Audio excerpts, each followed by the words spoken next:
Hi everyone, and welcome to video number 25 on US conflict. And this is the first video in the final part of the course, ladies and gentlemen. Section 4, Attitudes and Reaction to the Vietnam War back in America. That's what Section 4 is all about. Now, at the start of the war, most Americans actually supported the involvement in Vietnam. From 1965, about 20% were against the war. That rose to about 60% by 1973. So there is an increase there, ladies and gentlemen, in support of bringing the soldiers home. At the start of the war, most American public thought, yes, this is the right thing to do.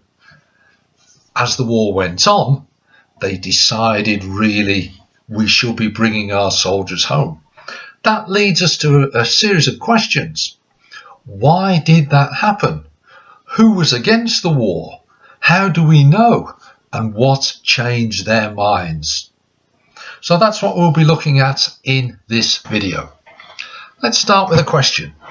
How do we know that more American people were beginning to turn against the Vietnam War? Well, the first way, of course, is the result of opinion polls. For example, organisations like Gallup, they asked questions. What is your opinion of the American nation being involved in the Vietnam War? And then they printed the results. Now, you might have heard of opinion polls being used in our general elections today. So the opinion polls was the first way that we begin to see that the American public is turning against the Vietnam War.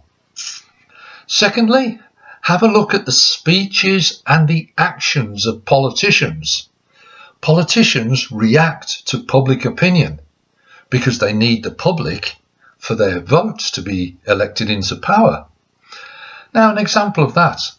In 1965, towards the start of the war, only one American senator, a man called Wayne Moore, the senator for the state of Oregon, he made the only speech against the Gulf of Tonkin resolution in 65, basically giving Johnson powers to do what he wanted. So he was the only one who opposed that. 5 years later, in 1970, the Gulf of Tonkin resolution was cancelled. So the support for that had ebbed away as things happened in Vietnam. There's another way that we can begin to see that support for the war was declining. The third way we can see it, demonstrations, protests, the numbers of people involved, what their issues were, what they were protesting against, banners, marches. So that is a third way that we can begin to see that the American public was turning away from support for the American soldiers in Vietnam. Next question. Who was against the war? Well, there was a wide range of groups, ladies and gentlemen. Remember, at first, it was a minority of people who were against the war. In November 1965, a Quaker, now the Quakers are a very peaceful organisation, an American called Norman Morrison burned himself to death outside the Pentagon, which is the United States military headquarters. Why would he do that? Well, if you remember back in video 19, exactly the same thing happened in Vietnam. A Buddhist monk called Quang Duc burned himself to death to protest against the war. And here we see a man doing exactly the same, sacrificing his life. But that was unusual. And it's right at the start of the war, 1965, not that many people were against the war. One group that began to get more and more against the war were black Americans. Why? Any ideas? Well, they were more interested, of course, in civil rights. Remember all the videos we've looked at so far in the course. people like Martin Luther King. Now, he was against the war privately from about 1965, but it was only till about 1967 that he actually came out in public and said, look, I think it's wrong. He lost some support for the civil rights movement because of this. Maybe people thought he wasn't being patriotic and supporting the country. But many of the black people thought that the United States, the government, was more interested in Vietnam than in the civil rights. So the black Americans tended to be against the war. Now, a very, very famous black American, a man called Muhammad Ali, born as Cassius Clay, but then changed his religion and changed his name to Muhammad Ali. And he was the world heavyweight boxing champion. Possibly one of the most famous sports people in America and indeed the world. And he basically said, why? Why would a black man go and fight a brown man for the benefit of a white man? That was basically his argument not to get involved in the Vietnam War. Here's a direct quote, some very powerful words. Have a listen. This is what Muhammad Ali said. Why should they ask me to put on a uniform and go 10,000 miles from home and drop bombs on brown people in Vietnam, whilst black people in Louisville, where he was born, are treated like dogs? If I thought the war was going to bring freedom and equality to 22 million of my people, black Americans, I'd join tomorrow. Quite a powerful quote. He refused to join the army, and he was stripped of his world title as a punishment. But that just shows many of the black Americans thought, well, should we go and fight for the white government who are treating us very badly and not giving us equality in this country? I'll come back to that later about the black Americans. Because, strangely, as a percentage, more black people went and joined the army. And as a result, more were killed, percentage-wise, proportionally to white people in America. Why that would be, I'll come back to later. Now, the next group of people who protested against the war. In new glasses. Hey! Hi, man. Yeah. Hey, I'm a student. I know, I'm a bit too old. The grey hair gives it away. But I'm a student. A student in America. These are my John Lennon glasses, ladies and gentlemen. Oh dear. Can't see a thing. Quick, get your normal glasses on, you fool. That's better. Tell you what. Put this. There we go. So, the students. They were a big group in America, ladies and gentlemen. Now, at first, 1950, about 2 million students. By 1970, that was 8 million. Not all the students were against the Vietnam War, but some of them were. Why would that be? Well, all the way through history. I'm 59. You're probably a lot younger than me. Young people tend to reject their parents' ideas because as a youth you are normally more radical, thinking of different alternatives, a better way of life. That's the CND badge, Campaign for Nuclear Disarmament. Many students were involved in that, rejecting the idea of atomic bombs and nuclear power. So in America, there was a big movement in the students against the Vietnam War. It was called the Counterculture, rejecting the American way of life. Work hard, get rich, the great American dream. Students are saying, no, we are rejecting that. We want a different approach. And they rejected, many students rejected American involvement in the Vietnam War. What could they do? They're students. Well, they protested. They held demonstrations. They held sit-ins. They went on strike. They refused to attend their classes. Many burned their draft cards. I'll come back to that later in this video. Basically, draft cards, call-up papers by the American government. They set up groups to protest. For example, the SDS, Students for a Democratic Society. And by 1965, they had 3,000 members going on protests, demonstrations, singing. One of their famous slogans, "Hey, hey, LBJ, how many kids did you kill today?" LBJ, President Lyndon Baines Johnson, the President of America. So they are attacking President Johnson for getting America involved in the Vietnam War and escalating it. So the students were very influential in the protest. Very famous American singer, still alive today, a man called Bob Dylan, wrote protest songs at the time. Very, very famous one called "Blowing in the Wind." And how many deaths will it take till he knows that too many people have died?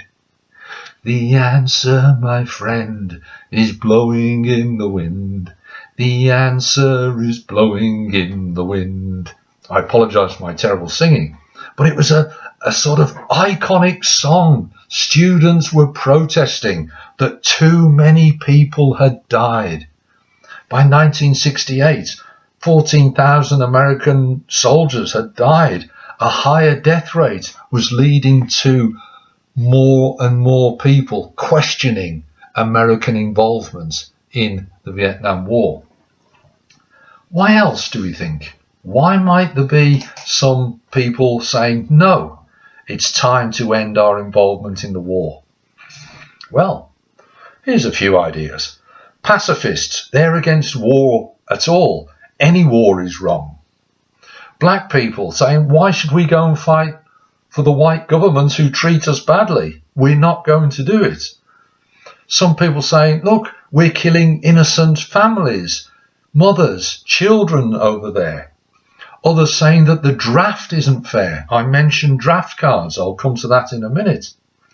Others said, look, we're protecting the South Vietnam government and they're terrible. They're not a very good government. They're repressing the people. And some people said, look, the money, we'd be far better off coming out of the war and spending that money on improving conditions in America for poor people. So there's a variety of reasons why people were against the war. Now I've mentioned the draft system. Draft cards. Basically, compulsory military service. Now, 65, 66, the first time that we have the draft, the government says we will insist and force delinquents, people who've been involved in petty crime. We'll take them and put them in Vietnam. Then they asked for volunteers between the ages of 18 to 25. And then finally, in 1969, they introduced the draft system lottery. Basically, if you were a male born between 1944 and 1950, you were given a number. And then it was just pot luck. Your number, if it was drawn out at random, you would have to go and fight in the Vietnam War. It was introduced to try to make it fairer. Now, when we first had the lottery here in Britain, it could be you, was the slogan. Great, I've won the lottery. Well, not there.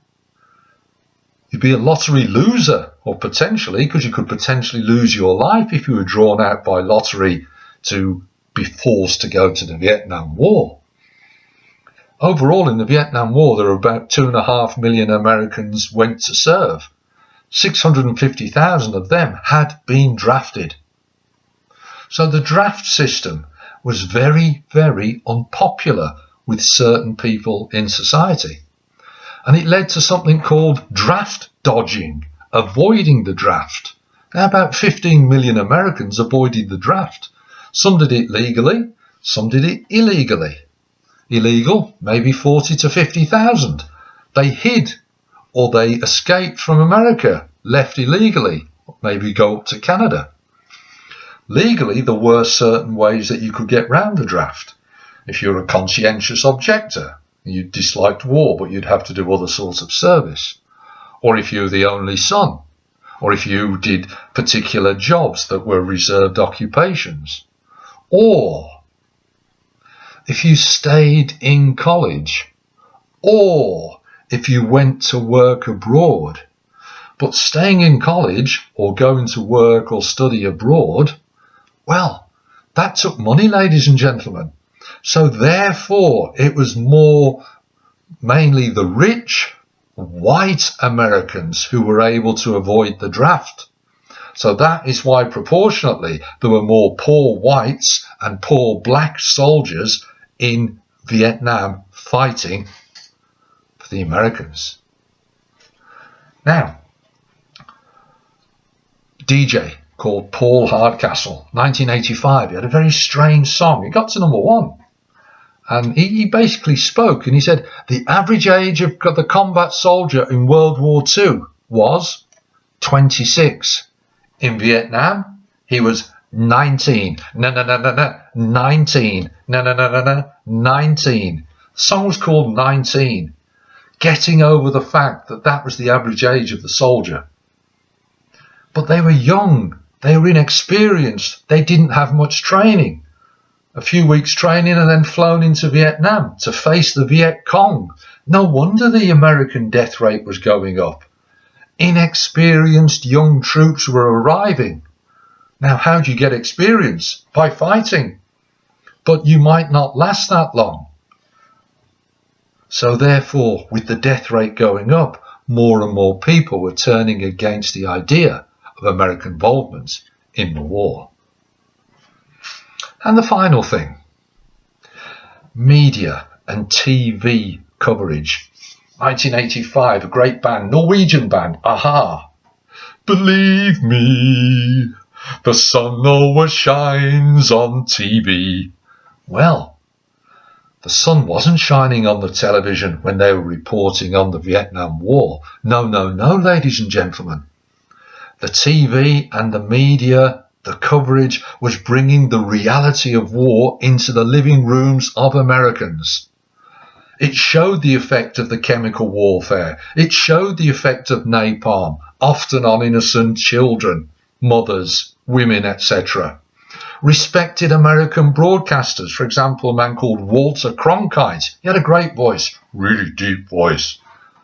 He's beginning to ask the question, is the war winnable? And people were looking at the coverage in their living rooms night after night and coming to the answer, well, maybe it's not winnable.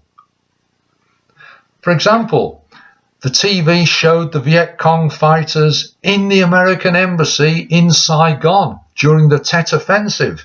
This caused a huge shock across the living rooms of America. More and more people were asking themselves the question, why are our boys over there? Remember, 19 years of age on average. And the answer for more and more Americans was, for no good reason, so let's get them out. Can we see what was happening in America? Gradually, as the war went on, for a whole variety of reasons, a whole different sets of groups of Americans are beginning to think that the Americans should no longer be involved in the Vietnam War. So, next video, ladies and gentlemen, we'll take this idea of the TV and the media coverage and we'll look at some key important events, because it was those events recorded and shown back home in America which then began to persuade more and more people it's time to bring the troops home. What were those events? We'll have a look at in the next video. As ever, I hope it's been useful. See you soon. All the best now.